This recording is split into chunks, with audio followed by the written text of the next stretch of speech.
Mike, good morning. Good morning. How are you? Oh, I'm fine, thanks. So we're here in Las Vegas at an attorney's continuing education conference. A lot of people don't realize that after law school, you continue to educate yourself and learn. Why is that? Well, gosh, in law school, they don't teach us how to win our cases. And after all, that's what clients pay us for.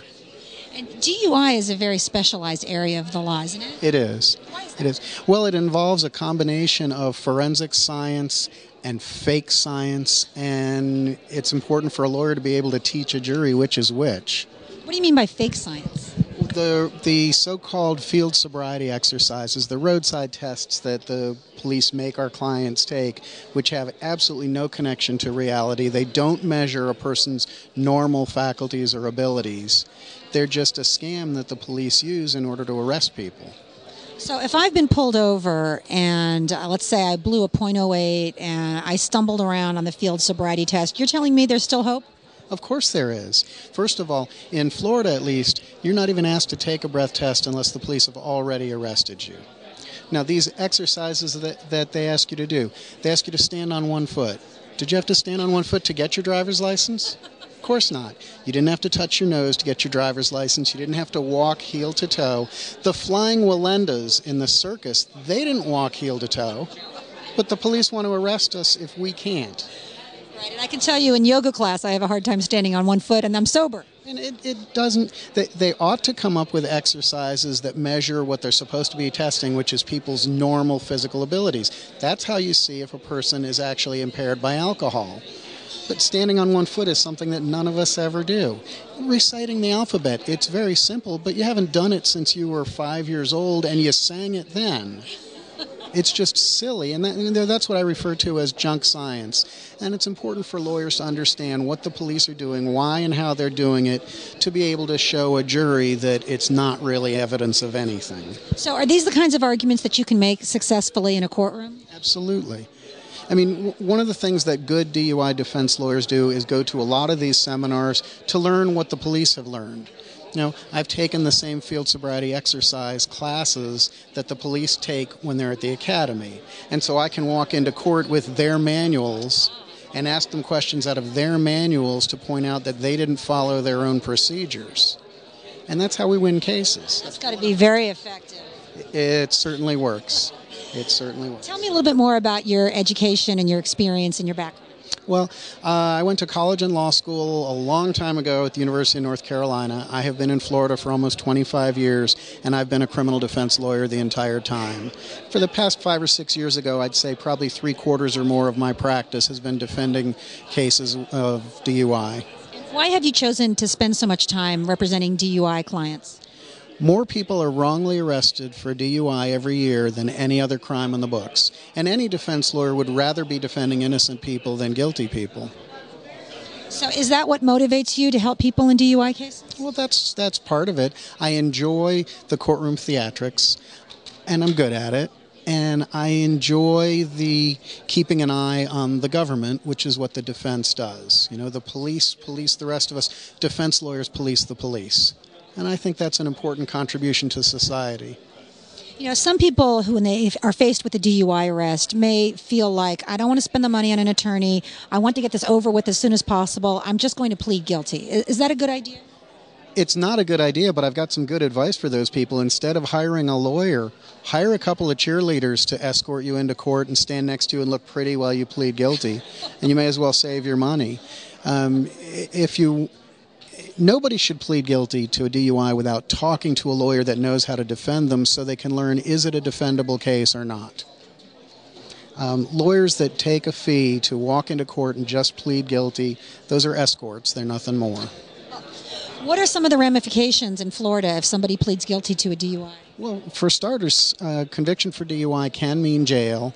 It does automatically mean a loss of license, anywhere from 6 months to a year for the first time, 5 years for the second time. It affects a person's ability to get life insurance. It affects a person's ability to get a job, to travel. There can be curfews. You can be forbidden from drinking any alcohol at all. Now, drinking alcohol is not illegal. Drinking and driving even is not illegal if you don't drink too much. But as a natural consequence of a DUI conviction, lots of judges now are telling people you can't have any alcohol at all during the entire period you're on probation. If you have a drink, you go to jail. Are people sometimes required to put breathalyzers on their cars? They're called ignition interlocks. Some people are, and that's a growing trend in the country. And they are not great science, that, in my experience, these machines. But the theory behind the machine is if you blow into it and you have any alcohol in your system at all, the car will not start. So if I have a DUI arrest, if I go to counseling or rehab, is that going to help me in my case? It certainly can't hurt. Those are matters that affect later sentencing in the event a person's found guilty. My primary job is to make sure that doesn't happen. The best way to avoid a sentencing hearing is to win the case. So that's your ultimate goal. What about people who don't want to go to trial, who are afraid of the courtroom? Well, the courtroom can be a scary place.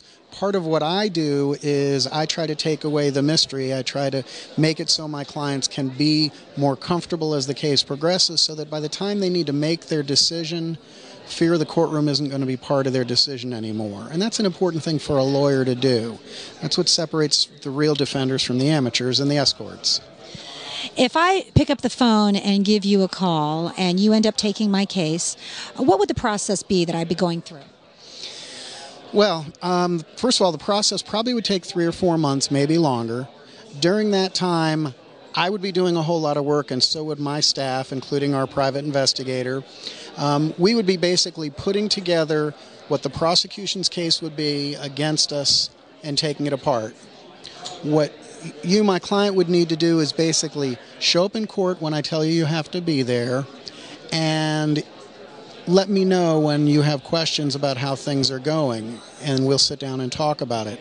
I don't quote people odds on their chance of winning at the beginning of the case or even at the middle until I've done all my work. So this 3 or 4 months is my working up their case, and I tell people for right now, sit back, you got a first-class seat on Air Kessler, let me fly the plane, and we'll talk later about how we're going to land. Do you enjoy the courtroom fight? I love it. I love it. I have been told by enough people that I believe it, I can't sing and I can't dance. So the courtroom is as close to showbiz as I'm ever going to get. I love it there. What's your strategy when you're talking to a jury? Well, first of all, I believe you should talk to jurors the way you talk to people in a bar. Just a conversation. I don't lecture to jurors. I don't yell at jurors.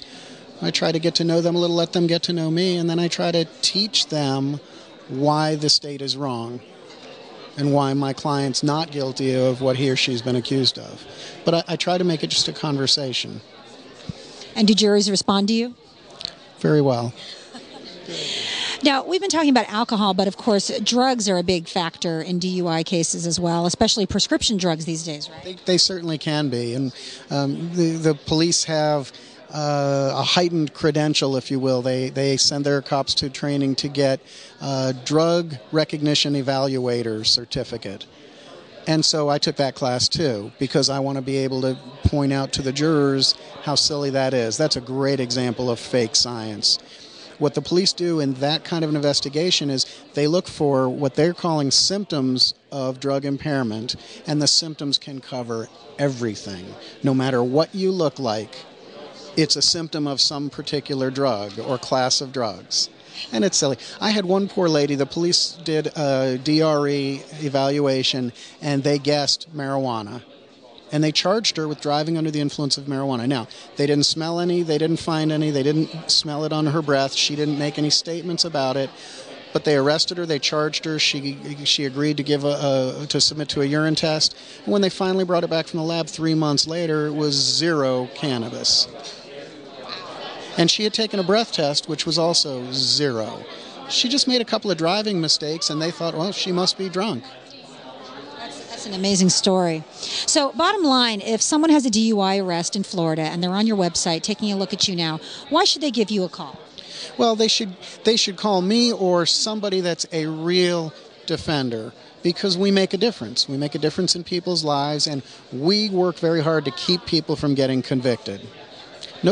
My feeling is nobody should volunteer to be punished by the government unless they have no choice at all.